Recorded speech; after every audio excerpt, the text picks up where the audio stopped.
You know how it is, right?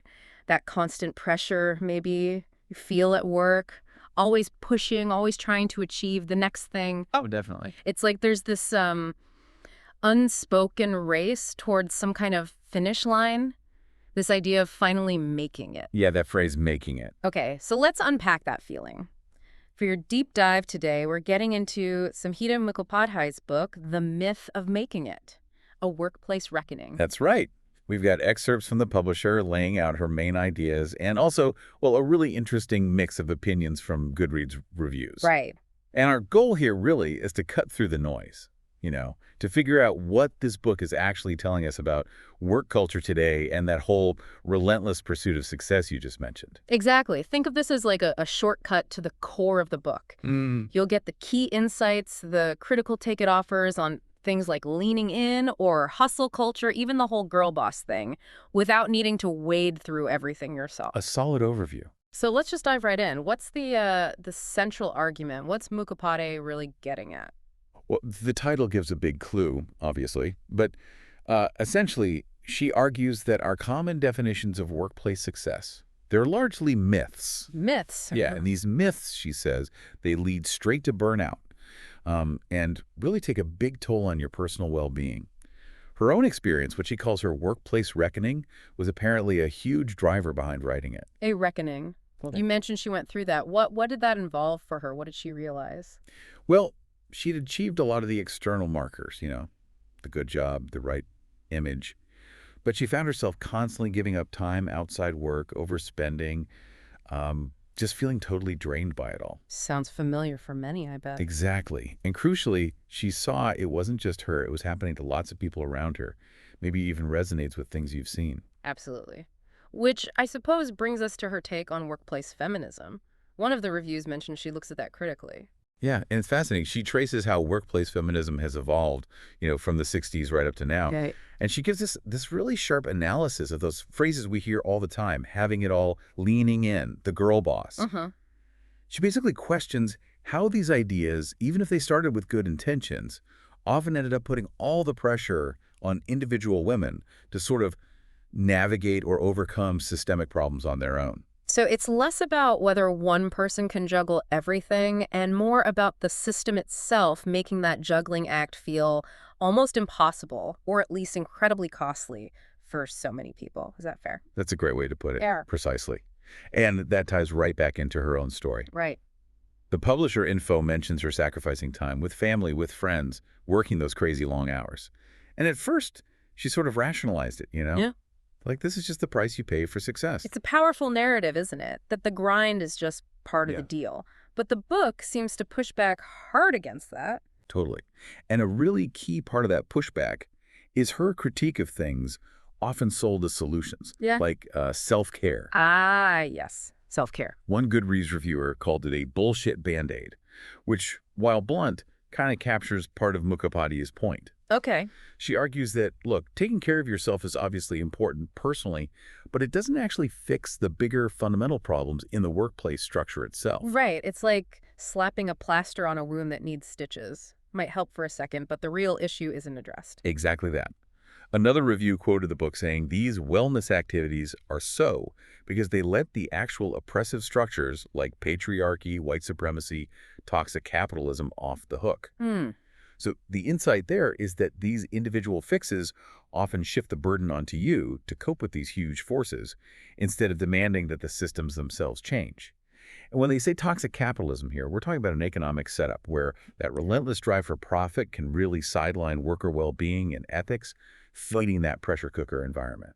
Okay, so if focusing just on individual coping mechanisms isn't the answer, where does she suggest we look instead? What's the alternative path? This is where collective responsibility really comes into focus for her. Collective responsibility. But it's Okay. basically calling for a fundamental rethink of work, Hmm. a new model that, prioritizes fair pay, actually values what people contribute, all kinds of contributions, and make sure everyone has the resources they need, Yeah. not just to survive, but to thrive. Yeah.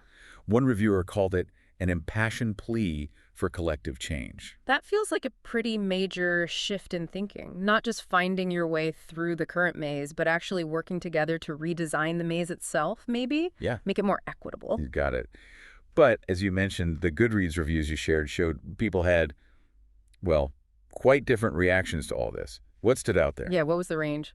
Well, it was definitely mixed, which is always interesting. Some readers found the early historical stuff, the primer on feminism, as one Mm. put it, a bit long-winded, but they really came around to the later parts, focusing on burnout and that need for collective action. Others absolutely praised her honesty, Honesty in what way? especially her sharing her own salary at one point, apparently. Mm.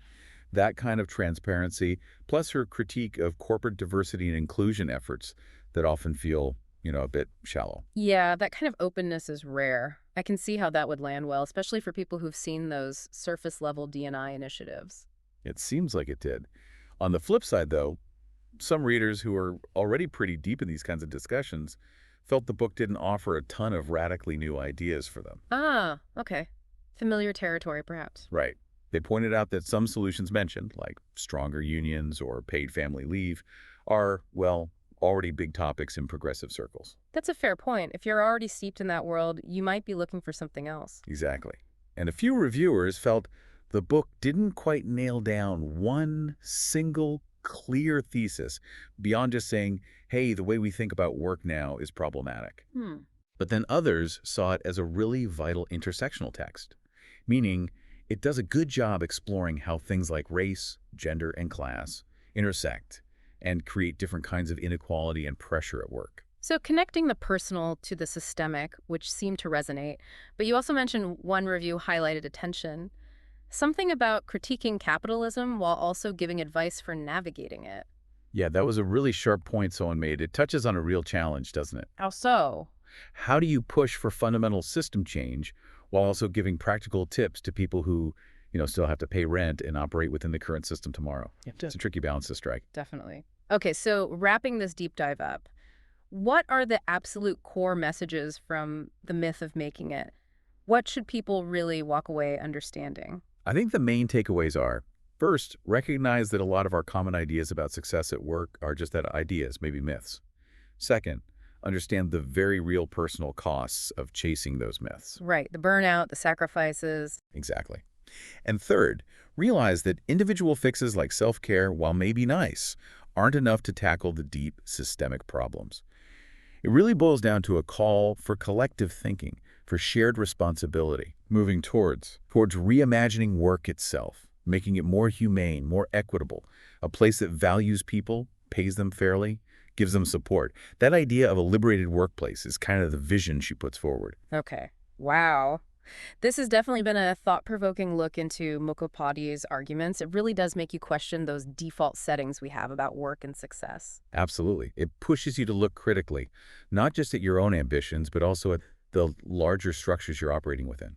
So thinking about all these myths we've unpacked, the pressure, the individual solutions, here's something maybe to chew on.